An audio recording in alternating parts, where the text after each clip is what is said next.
Baiklah, Bismillahirrahmanirrahim. Assalamualaikum warahmatullahi wabarakatuh. Perkenalkan, nama saya Zulafrilian Koto dengan NIM 19115119. Di sini saya akan menjelaskan tentang sifat-sifat dari DFT, yaitu Discrete Fourier Transform. Sebelum saya menjelaskan tentang sifat-sifat dari DFT, terlebih dahulu saya akan menjelaskan sedikit tentang apa itu DFT. DFT sendiri merupakan suatu cara untuk mengubah sekumpulan sinyal diskrit menjadi sinyal dalam frekuensi diskrit. Yang mana DFT ini juga hanya bisa digunakan pada sinyal diskrit dan juga dengan panjang sinyal yang terbatas. Selanjutnya saya akan dari beberapa sifat DFT, saya akan menjelaskan 3 sifat DFT. Yang pertama ialah sifat linearitas, yang kedua ada sifat konvolusi sirkular, dan yang ketiga ada sifat simetri sirkular deretan. Baiklah, kita akan masuk ke yang pertama, yaitu sifat linearitas. Sifat linearitas juga terbagi dua, yaitu ada periodik dan linearitas. Nah, yang periodik terjadi jika Xn dan Xk adalah pasangan DFT n sampel, maka X dalam kurung n ditambah n sama dengan Xn untuk setiap n. Dan X dalam kurung K ditambah N sama dengan XK untuk setiap K. Selanjutnya adalah linearitas.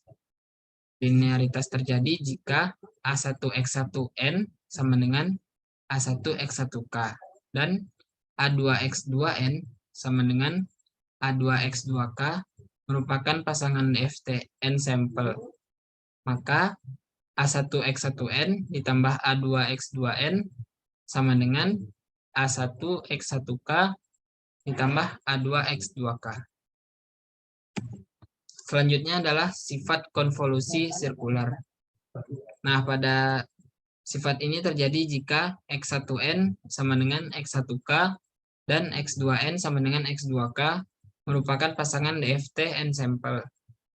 Maka X1N konvolusi, ini bacanya konvolusi. X1N konvolusi dengan X2N sama dengan X1K dikali X2K. Bisa dijabarkan juga dengan X1N konvolusi dengan X2N sama dengan sigma K dari 0 sampai N dikurang 1 X1K dikali X2 dalam kurung N dikurang 2 N, modul N. Ini bacanya modul. Nah, yang ketiga ialah sifat simetri sirkular deretan. Nah, sifat ini terjadi jika deretan periodik X, P, N digeser K sampel ke kanan. Maka X aksen N sama dengan X P aksen N jika N bernilai 0 sampai dengan N dikurang 1. Dan X aksen N akan bernilai 0 jika terjadi kondisi lainnya. Pergeseran sirkular deretan dapat direpresentasikan dengan indeks modulo N. X aksen N sama dengan X dalam kurung N dikurang K modul N. Sama dengan X dalam kurung N dikurang K modul N. Di sini saya akan menjelaskan satu contoh. Yaitu misalkan K sama dengan 2 dan N sama dengan 4. X aksen N sama dengan X, bisa kita lihat di slide sebelumnya, X aksen N sama dengan X dalam kurung N dikurang K modul N. Nah, di sini karena K-nya adalah 2, jadi X dalam kurung N dikurang 2 modul 4, karena N-nya 4. Nah, jadi karena tadi kondisinya ialah XP aksen N sama dengan N kurang dari 0 dan kurang dari N dikurang 1, maka karena N-nya adalah 4, maka pada soal ini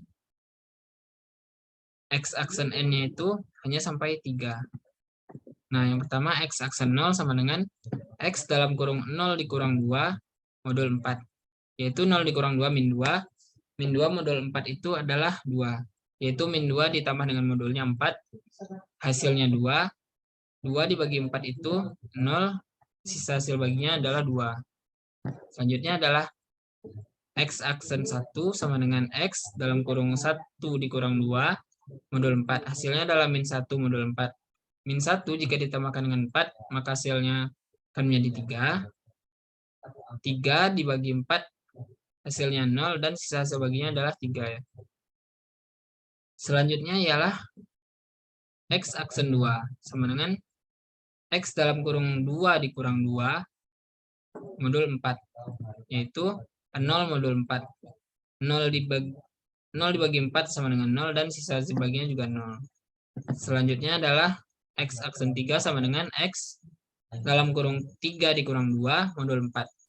Hasilnya adalah 3 dikurang 2 adalah 1. 1 modul 4 ialah 1 dibagi 4 adalah 0. Dan sisa hasil baginya adalah 1. Nah, mungkin sekian penjelasan saya tentang sifat-sifat dari DFT. Mungkin lebih dan kurangnya saya mohon maaf. Wabillahi taufiq wal hidayah. Assalamualaikum warahmatullahi wabarakatuh.